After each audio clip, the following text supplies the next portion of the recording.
ஆஃபீஸ்ல இருந்து விஜய் வந்து கிளம்பி திரும்பவும் ஹாஸ்பிட்டல் போயிருவாரு. ஹாஸ்பிட்டல் போனதுமே வந்து டாக்டர் சொல்லுவாங்க வெண்ணிலாவை இன்னொரு நாள் அப்சர்வேஷன் வைக்கணும். ஏன்னா வந்துட்டு அவங்க ரொம்ப டிப்ரெஷன் ஆயிட்டாங்க. அதனால உங்களை வீட்டுக்கு டிஸ்சார்ஜ் பண்ணி அனுப்பி விட்டா சப்போஸ் ஏதாவது இமீடியட்டான ட்ரீட்மெண்ட்டோ இல்லாத ஏதாவது தேவைப்பட்டுச்சுன்னா கண்டிப்பா உங்களால திரும்ப கூட்டிட்டு வர முடியாது. அதனால இன்னும் ஒரு நாள் வந்துட்டு நாங்க அப்சர்வேஷன்ல பார்த்து அவங்களை கம்ப்ளீட்டா வந்துட்டு அவங்க ஓகேனா மட்டும் நாங்க டிஸ்சார்ஜ் பண்றோம், இல்லைன்னா இது எக்ஸ்டெண்ட் ஆகும் அப்படின்ற மாதிரி சொல்ல விஜய் வந்துட்டு ரொம்பவே கன்ஃபியூஸ் ஆயிடுவாரு. ஆல்ரெடி எனக்கும் காவேரிக்கும் இவ்வளவு பிரச்சனை போயிட்டு இருக்க இந்த நேரத்துல நான் இன்னைக்கும் வந்துட்டு ஹாஸ்பிட்டல் இருந்தாலும் அது சரியா வராது அப்படின்ற மாதிரி டாக்டர் வந்து ஃபீல் பண்ணிட்டு டாக்டர் அவங்க எங்க ஹாஸ்பிட்டல் வைக்கிறது எனக்கு பிரச்சனை கிடையாது, பட் இன்னைக்கு என்னால ஸ்டே பண்ண முடியாது, நைட்டு கண்டிப்பா நான் வீட்டுக்கு போய் ஆகணும் அப்படின்ற மாதிரி சொல்லு.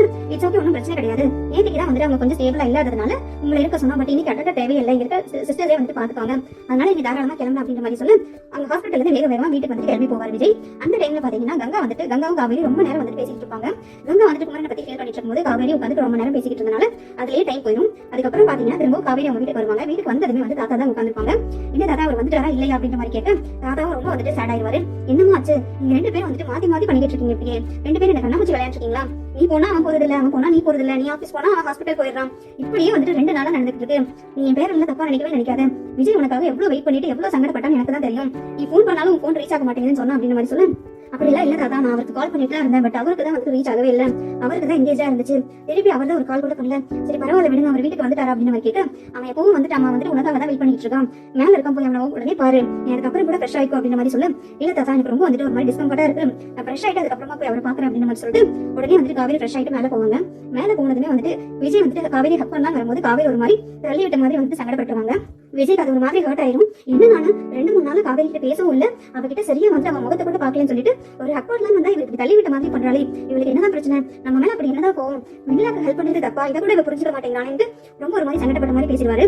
அதுக்கப்புறம் அதனால வந்துட்டு அவர் ரொம்ப மூட் அவுட் ஆகி காவேரி கிட்ட சொல்ல வந்த விஷயத்தை எல்லாத்தையுமே வந்துட்டு பிளாங்க் ஆயிடும், எல்லாத்தையுமே வந்துட்டு மறந்துடுவாரு, அவருக்கு சொல்லவே தோணாது எதுவுமே. உடனே காவேரி கேட்பாங்க இப்ப வெண்ணிலா எப்படி இருக்காங்க, ஓகேவான்ற மாதிரி கேட்க இல்ல அவங்க அப்சர்வேஷன்ல தான் வைக்க சொல்லிருக்காங்க, ரொம்ப டிப்ரெஷனா இருக்கா போல இருக்கு, அவ கம்ப்ளீட்டா கியூர் ஆகிற வரைக்கும் நல்லா பாத்துக்க சொல்லிருக்காங்க அப்படின்ற மாதிரி சொல்ல காவேரி உடனே கேட்பாங்க கம்ப்ளீட்டா கியூர் ஆகுதுன்னா அது எப்போ கியூர் ஆகும், அதுக்கு ஏதாவது டைம்லைன் கொடுத்தாங்களா அப்படின்ற மாதிரி கேட்க டைம்லைன் எல்லாம் எதுவும் கொடுக்கல காவேரி, நம்ம எந்த அளவுக்கு அவனை நல்லா கவனிச்சுக்கிறோமோ, எந்த அளவுக்கு அவளோட பழைய மெமரிஸ் எல்லாம் ரீகலெக்ட் பண்ணி கொண்டு வருமோ அது மூலியமா தான் அவளுக்கு சரியாகும் அப்படின்ற மாதிரி சொன்னாங்கன்ற மாதிரி சொல்ல உடனே காவேரி நினைச்சு பார்ப்பாங்க ஓ அதுக்காக தான் ஹாஸ்பிட்டல்ல கூட நைட் ஃபுல்லா டைம் ஸ்பெண்ட் பண்ணி அவளை அந்த அளவுக்கு நல்லா கவனிச்சிட்டீங்களா, உங்களோட பார்வைக்கு நீங்க 2 பேரும் புருஷன் பொண்டாட்டியே தெரியுறீங்க, அந்த அளவுக்கு நீங்க அவளை கேர் பண்ணிருக்கீங்க, சோ அதனாலதான் எல்லாரும் அப்படியே நினைச்சிருக்காங்க அப்படின்ற மாதிரி மனசுக்குள்ள நினைச்சு சரி அதெல்லாம் ஓகே தான், பட் எப்போ சரியாகும் தெரியாம நம்ம எப்படிதான் எவ்வளவு நாள் தான் அவங்களுக்காக ட்ரீட்மெண்ட் கொடுக்கறது, எவ்வளவு நாள் தான் கவனிச்சுக்கிறது, நான் கேட்கறேன் தப்பா நினைக்காதீங்க அப்படின்ற மாதிரி ஓப்பனாவே கேட்டுப்பாங்க. காவேரி அதெல்லாம் நம்ம அஷூரன்ஸா வந்துட்டு எதுவும் சொல்ல முடியாது, நம்ம எப்படி சொல்ல முடியும், மெமரி லாஸ் பேஷண்ட்டுக்கு வந்துட்டு இப்ப சரியாகும் அப்ப சரியாகும்லாம் சொல்ல முடியாது, சரியாகிற வரைக்கும் நம்ம வந்துட்டு நல்லா பாத்துட்டு தானே ஆகணும் அப்படின்ற மாதிரி இவரும் ஆன்சர் பண்ணுவாரு. உடனே காவேரி பயங்கரமா கோச்சுக்குவாங்க. 2 நாளா இவரை என்ன பாக்கல, வெளிநாட்டு ஒரு கேரக்டர் கூட்டிட்டு வந்து இப்படி வீட்டுக்குள்ளேயே வச்சுட்டு இருக்காரு, அவளை கேர் பண்ணணும்ன்றாரு, பட் என்கிட்ட வந்துட்டு ஏதாவது இவர் எக்ஸ்பிரஸ் பண்றாரா, மேல எனக்கு எந்த இதுவும் கிடையாது, நீதான் எனக்கு முக்கியம், உனக்கு அப்புறம் தான் எனக்கு எல்லாமேன்ற வார்த்தை வந்து ஒரு வாயில இருந்து வரவே மாட்டேங்குது, இதுக்கு என்ன அர்த்தம், இன்னும் வந்து அவரோட கான்ட்ராக்ட் விஷயத்தை இன்னும் மறக்கவும் கிடையாது, என்ன அவர் முழுசா வந்துட்டு ஏத்துக்கவும் கிடையாதுன்றது நல்லாவே புரியுது. வெண்ணிலா தான் அவருக்கு எல்லாமே, வெண்ணிலா வந்ததுக்கு அப்புறம் காவேரின்ற ஒருத்தி வந்துட்டு அவர் லைஃப்ல இல்ல போல இருக்கு, வெண்ணிலாக்கு அடுத்ததுதான் காவேரி அவர் வச்சு பாக்குறாரு, ஏதோ போனா போகட்டும் கல்யாணம் பண்ணிட்டோம் குடும்பம் நடத்திட்டு இருக்கோங்கிறதுக்காக இந்த வீட்டுல அவர் என்ன ஒரு ஓரமா வச்சிருக்காரு போல இருக்கு, அவரோட மனசுலயும் சேர்த்து தான் நினைக்கிறேன் அப்படின்ற மாதிரி ரொம்ப ஃபீல் பண்ணுவாங்க. அந்த ஃபீலிங்ஸ் வந்து எப்பவும் போல அவங்க வெளியில காட்டிக்காம உடனே விஜய் கிட்ட ரொம்ப சர்க்காஸ்டிக்கா பேசுவாங்க. சரி எனக்கு தூக்கம் வருது நான் கிளம்புறேன் அப்படின்ற மாதிரி சொல்ல உடனே விஜய் கேட்பாரு என்ன காவேரி 2 நாளும் பேசவே இல்ல, நானும் உங்ககிட்ட எவ்வளவோ ட்ரை பண்றேன் பேசுறதுக்கு, நீ அப்படி பண்ணிட்டு இருக்கேன், என் மேல உனக்கு ஏதாவது கோவம் அப்படின்ற மாதிரி கேட்க உங்க மேல கோவப்படுறதுக்கு நான் யாரு, எனக்கு அந்த மாதிரிலாம் எதுவும் கிடையாது, நீங்க வெளியில வந்துட்டு கியூர் பண்றதுக்கான ட்ரீட்மெண்ட்டுக்கான எல்லா ஆப்ஷனையும் யோசிங்க, அவங்க சீக்கிரமா வந்துட்டு கியூர் பண்றதுக்கான அடுத்த வேலையை பாருங்க அப்படின்ற மாதிரி ரொம்ப சர்க்காஸ்டிக்கா பேசுறது விஜய்க்கு சுத்தமா பிடிக்காது. உடனே வந்துட்டு காவேரி நான் கிளம்பி தூங்க போறேன் அப்படின்ற மாதிரி கிளம்பி போயிருவாங்க. உடனே விஜய் நினைப்பாரு ஏன் இப்படி பேசுறா, இவ்வளவு வந்துட்டு இதா பேசுறாளே, மோசமா பேசுறாளே, இவ புரிஞ்சுக்கலையா, இவன் என்ன கம்ப்ளீட்டா புரிஞ்சுக்கிறதுனால தானே என் மேல அவ்வளவு நம்பிக்கை வச்சதுனால தானே அவளை வெளியில வீட்டுக்கு கூட்டிட்டு வந்தான், அப்படி இருந்து காவேரி ஏன் திடீர்னு இப்படி மாறிட்டா, ஒருவேளை பொசசிவா இருக்குமோ, பொசசிவாவே இருந்தாலுமே வெளியில இந்த மாதிரி கண்டிஷன்ல இருக்கும்போது இப்படி ஒரு கஷ்டப்பட்டு இருக்கும்போது அவளுக்கு ஹெல்ப் பண்ண கூடாதுன்னு நினைக்கிற அளவுக்கு பொசசிவ் இருக்கும், ஒரு வேளை வந்துட்டு புருஷன் பொண்டாட்டினா அப்படிதான் இருப்பாங்க போல, ஆனாலும் எனக்கு அது பிடிக்கல, அட்லீஸ்ட் அவ வாயில இருந்து நான் உங்க கூட இருக்கேன், உங்களுக்கு சப்போர்ட்டிவா இருக்கேன், நான் எல்லாத்தையும் பாத்துக்கிறேன், நம்ம 2 பேரும் சேர்ந்து வெளியில வந்து கேர் பண்ணிட்டு அவங்களுக்கு ஒரு நல்ல லைஃப் செட்டில் பண்ணி கொடுத்துட்டு அதுக்கப்புறமா அடுத்தது யோசிக்கலாம் அப்படின்ற மாதிரி கூட அவ வாயில இருந்து சொல்ல மாட்டேங்கிறாள். நான் அவ்வளவு லெட்டர்ல எல்லா விஷயத்தையும் எழுதி வச்சேன், அதுக்கும் எந்த ரிப்ளையும் கிடையாது, அதுக்கும் வந்துட்டு எந்த ரெஸ்பான்ஸும் பண்ண மாட்டேங்கிறா, காலில் அவ்வளவு தூரம் பேசினேனே அதுக்கும் வந்துட்டு எந்த ரெஸ்பான்ஸும் கிடையாது, இது ஏன் இப்படி மாறிடா அப்படின்ற மாதிரி யோசிச்சுட்டு ரொம்ப வருத்தமா இருக்கு அப்படின்ற மாதிரி நினைச்சு இதெல்லாம் எப்படி சால்வ் பண்ண போறேனே தெரியல, கடவுள் எனக்கு இந்த மாதிரி தண்டனை கொடுக்குறாருன்னு தெரியல, வெளியில என் லைஃப் விட்டு போனதுக்கு அப்புறம் பல வருஷமா கஷ்டப்பட்டேன், காவேரி லைஃப்ல வந்ததுக்கு அப்புறமும் கஷ்டப்பட்டு இப்பதான் வந்துட்டு காவேரி மனசார என் பொண்டாட்டியா ஏத்துக்கிட்டு அவ கூட வாழ்க்கை நடத்தணுங்கிற மாதிரி முடிவு பண்ணி போயிட்டு இருக்கேன். திடீர்னு பார்த்தா இப்படி ஒரு நிலைமை வருது. இப்ப காவேரியா வெண்ணிலான்ற சந்தேகமெல்லாம் போய் காவேரி நான் எப்படி சமாளிக்கிறது, காவேரி வந்துட்டு எப்படி சரி பண்றதுங்கிற மாதிரி தான் என் மனசுக்குள்ள ஃபுல்லா ஓடிக்கிட்டு இருக்கு. வெண்ணிலா வந்துட்டு நான் எந்த இடத்துல என் மனசுல வச்சிருக்கேங்கிறதுல எனக்கு எந்த விதமான டவுட்டும் கிடையாது. காவேரிக்கு அப்புறம் தான் வெண்ணிலா வந்துட்டு என் பாஸ்ட் லைஃப்ல இருந்திருந்தாலும் வெண்ணிலாக்கு வந்துட்டு ஒரு வெல்விஷரா மட்டும் தான் நான் ஹெல்ப் பண்ணிட்டு இருக்கேன். வேற எந்த விதமான நோக்கத்திலையும் அவளை நான் நினைக்கிறதும் கிடையாது, அவளை பாக்குறதும் கிடையாது. ஒரு வெல்விஷரா அவளுக்கு நான் ஹெல்ப் பண்ணி கொடுத்து அவளை இந்த பிரச்சனையில இருந்து வெளியில கொண்டு வரணுங்கிறது மட்டும் தான் என்னோட ஐடியாவை தவிர வேற எந்த பிரச்சனையும் கிடையாது அப்படின்ற மாதிரி நினைச்சிட்டு சரி நம்ம போய் ரெஸ்ட் எடுப்போம், இந்த பிரச்சனை எப்படி போய் முடியுங்கிறது தெரியல, அந்த கடவுள் கையில தான் இருக்கு, இதை எப்படி எல்லாம் கொண்டு போக போறாருன்னு தெரியல அப்படின்ற மாதிரி ரொம்ப வருத்தப்பட்டு ரூமுக்கு போயிடுவாரு. அதுக்கப்புறமா நிவின் வந்துட்டு ரொம்ப கவலைப்பட்டு ரூம்ல யோசிச்சுட்டு இருப்பாரு. எவனோட அம்மா இவ்வளவு வருத்தப்பட்டு போறாங்களே, அவங்க எப்படி இருந்தவங்க கொடைக்கானல ஒரு காலத்துல கொடி கட்டி பிறந்தவங்க, எந்த பிரச்சனையும் வந்துட்டு அவங்களுக்கு வந்தது கிடையாது. காவேரி முதல் கொண்டு அவங்க வீட்டுல எல்லாருமே சந்தோஷமா இருந்தவங்க தான். பட் இவங்களுக்கு அப்ப சூழ்நிலை சரியில்லாததுனாலதான் இந்த மாதிரி கஷ்டப்பட்டு இருக்காங்க. அவங்க சொன்னதெல்லாம் கேட்டா ரொம்ப வருத்தமா இருக்கு. நம்ம யமுனாவை இப்படி பண்றது என்னதான் இருந்தாலும் தப்பு. யமுனா வந்துட்டு ஒரு மனுஷியை மதிச்சு நம்ம பிடிச்சோ பிடிக்காமலும் யமுனாவை கல்யாணம் பண்ணிட்டோம். இப்போ வந்துட்டு நல்ல முறையா யமுனா கிட்ட நடந்துக்க வேண்டியது நம்மளோட கடமையும் பொறுப்பும் தான். இப்போ இது வரைக்கும் வந்துட்டு நம்ம நடந்துக்கிட்டதெல்லாம் ஓகே போகுதுல, ஏன் விஜய் காவேரி மேல கூட தான் நம்ம கோவமா இருந்தோம். பட் இப்போ வந்துட்டு அந்த கோவம் கொஞ்சம் கொஞ்சமா குறையுது இல்லையா? அதே மாதிரிதான் யமுனாவையும் நம்ம கோவத்தை எல்லாம் விட்டுட்டு அவ கூட வந்துட்டு பிடிச்சது எது பிடிக்காதுன்னு கேட்டு அவ கூட கொஞ்சமாவது மிங்கிளாக ட்ரை பண்ணணும். மத்தவங்க மாதிரி கொஞ்சமாவது நம்மளும் புருஷன் முன்னாடியே வாழ ஆரம்பிக்கணும். எவ்வளவு நாளைக்கு தான் இப்படி இருக்கிறது? காவேரியோட அம்மா சொல்ற மாதிரி அவங்க பொண்ணுக்கு வந்துட்டு இவ்வளவு பெரிய தண்டனை கொடுக்கறதுலாம் தப்பு. நம்ம அம்மா ஒரு பக்கம், நான் ஒரு பக்கம், பிடிக்காத ஒரு இடத்துல வந்துட்டு இவ்வளவு கஷ்டத்தை அனுபவிச்சுட்டு இருக்கிறது ஒரு பொண்ணா இருக்கிறது கஷ்டம் தான். ஒரு பொண்ணு அவ நிலைமை யோசிச்சு பார்த்தா தான் நம்மளுக்கு தெரியும். நம்ம இப்ப எதையுமே வந்துட்டு அண்டர்ஸ்டாண்ட் பண்ணிக்க மாட்டேங்கிறோம். யமுனோட சிச்சுவேஷன்ல இருந்து யோசிச்சா அது தப்புன்னு தான் தோணுது. நம்ம கொஞ்சம் கொஞ்சமா வந்துட்டு நம்மளோட மனசை மாத்திட்டு யமுனா கூட பேச ட்ரை பண்ணணும். அவ கூட வந்துட்டு அண்டர்ஸ்டாண்டிங்கா போக ட்ரை பண்ணணும். யாரையும் கஷ்டப்படுத்த கூடாதுன்றதா என்னோட மோட்டோ.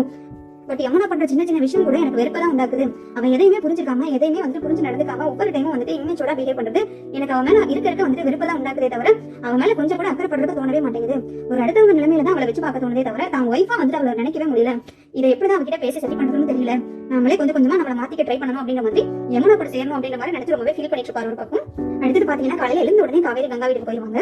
கங்காவை பார்த்ததுமே வந்துட்டு ரொம்ப ஒரு மாதிரி சேடா இருப்பாங்க.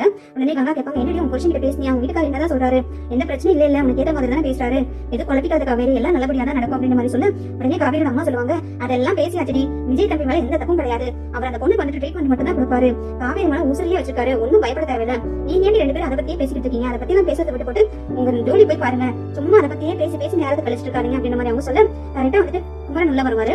உள்ள வந்ததுமே கங்கா கிட்ட ஓடி வந்து கங்கா கிட்ட ஒரு விஷயம் சொல்லி ஆகணும், நான் விஜய் டிவில நடக்கிற கதாநாயகன்ல வந்துட்டு நம்பர் 1ல வந்துட்டேன், நான் நெக்ஸ்ட் லெவல் ஆடிஷன்ல நம்பர் 1ல செலக்ட் ஆயிருக்கேன், அந்த டிவில தான் போறதே பெரிய விஷயம், விஜய் டிவிக்குள்ள எல்லாம் போயிட்டா நம்ம சூழ்நிலையே மாறப்போகுது, நம்ம வாழ்க்கையே வந்துட்டு தலைகீழா மாறப்போகுது, நான் இதுல ஜெயிச்சது வந்துட்டு உங்ககிட்ட சொல்லி ஆகணும் தான் இப்படி நேராவே ஓடி வந்தேன், நீ கால் பண்ணும்போது கூட எடுக்க முடியல, இவ்வளவு நாள் அந்த ஆடிஷனுக்காக தான் நான் போயிட்டு இருந்தேன், ஷூட்டிங்காக போகவே இல்லை, ஒருவேளை நான் தோத்துட்டேன்னா என்ன பண்றதுங்கிற பயத்துல தான் வந்துட்டு உங்ககிட்ட சொல்லாம வரைச்சேன், ஜெயிச்சதுக்கு அப்புறம் தான் சொல்லணும்னு நினைச்சேன், அதே மாதிரி இப்ப சொல்றேன், எனக்கு ரொம்ப சந்தோஷமா இருக்குங்கன்னு சொல்ல என்ன சொல்றீங்க, நம்பவே முடியல, விஜய் டிவில நடக்கிற கதாநாயகன் ஷோலையா, அது அவ்வளவு பெரிய ஷோ வச்சு அதுல எப்படி ஜெயிச்சீங்க, அதுல ஜெயிக்கிறதுல சாதாரண விஷயமே கிடையாது, நிஜ டேலண்டட் பர்சன்ஸ் மட்டும் தான் வந்து அதுல செலக்ட் பண்ணுவாங்க, விஜய் டிவிக்குள்ள போயிட்டாலே வந்துட்டு அவங்களோட லைஃப் டோட்டலா மாறிடும் கேள்விப்பட்டிருக்கேன், நீங்க எப்படி அதுல ஜெயிச்சீங்கன்னா நம்பவே முடியல அப்படின்ற மாதிரி சொல்ல காவேரி ரொம்ப சந்தோஷப்படுவாங்க, மாமா கையை கொடுங்க, இதுக்கு நீங்க ஏத்தாலதான் கண்டிப்பா உங்களுக்கு டேலண்ட்டுக்கு நீங்க இது மட்டும் இல்ல கதாநாயகன் ஷோல டைட்டிலே நீங்க தான் வின் பண்ண போறீங்க, கவலையே படாதீங்க, எனக்கு ரொம்ப சந்தோஷமா இருக்கு மாமா அப்படின்ற மாதிரி சொல்ல உடனே அம்மாச்சும் அவங்க காவேரியோட அம்மா எல்லாருமே வந்துட்டு விஷ் பண்ணுவாங்க, எனக்கு ரொம்ப சந்தோஷமா இருக்கு தம்பி, நம்ம கும்பிட்டு சாமி வந்துட்டு நம்மளை கைவிடவே இல்லை அப்படின்ற மாதிரி சொல்லிட்டு அவங்களும் சந்தோஷப்படுவாங்க.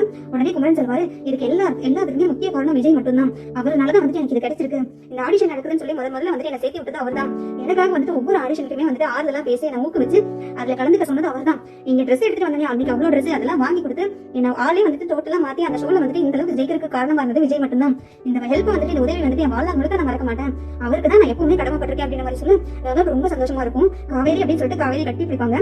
என்ன சொல்றீங்க, இந்த அளவுக்கு எல்லாம் நடந்திருக்கா, என்கிட்ட கூட ஒரு சொல்லல பாருங்களேன், நீங்க 2 பேரும் சேர்ந்து என்ன நல்லா மறைச்சு வச்சிருக்கீங்க, ஆனா எனக்கு ரொம்ப சந்தோஷமா இருக்கு மாமா, அவர் என்னதான் ஹெல்ப் பண்ணிருந்தாலும் நீங்க அதுல ஜெயிச்சது உங்களோட டேலண்ட் தான், எனக்கு ரொம்ப சந்தோஷமா இருக்கு அப்படின்ற மாதிரி சொல்ல கங்காவும் சொல்லுவாங்க, விஜயோட நல்ல மனசுக்கு உங்களோட நல்ல மனசுக்கு நீங்க எப்பவுமே நல்லா இருப்பீங்க, உங்களுக்கு எந்த தடங்கள் வந்தாலும் சரி, எந்த பிரச்சனை வந்தாலும் சரி அதை தாண்டி வந்துருவீங்க, அவரும் நான் நினைச்ச மாதிரிலாம் கிடையாது, விஜய் நினைச்சாலே எனக்கு ரொம்ப பெருமையா இருக்கு, விஜய்க்கு நான் முதல்ல நன்றி சொல்லணும் அப்படின்ற மாதிரி கங்காவும் சொல்லுவாங்க, அதெல்லாம் ஒன்றும் பிரச்சனை இல்லக்கா, ஏன்க்கா நீங்க மத்த ஆள் மாதிரி நீங்க தனியா வச்சு பாக்குறீங்க, அவருக்கு எதுக்கு நன்றி சொல்லணும், நம்மளாம் ஒரு குடும்பமா தான் அவர் நினைக்கிறாரு அப்படின்ற மாதிரி சொல்லிட்டு உடனே வந்துட்டு ரொம்ப சந்தோஷத்துல வந்துட்டு விஜய் கிட்ட சொல்லலான்ட்டு வீட்டுக்கு போகும்போது கரெக்டா ஆபீஸ் கிளம்பிடுவாரு விஜய்.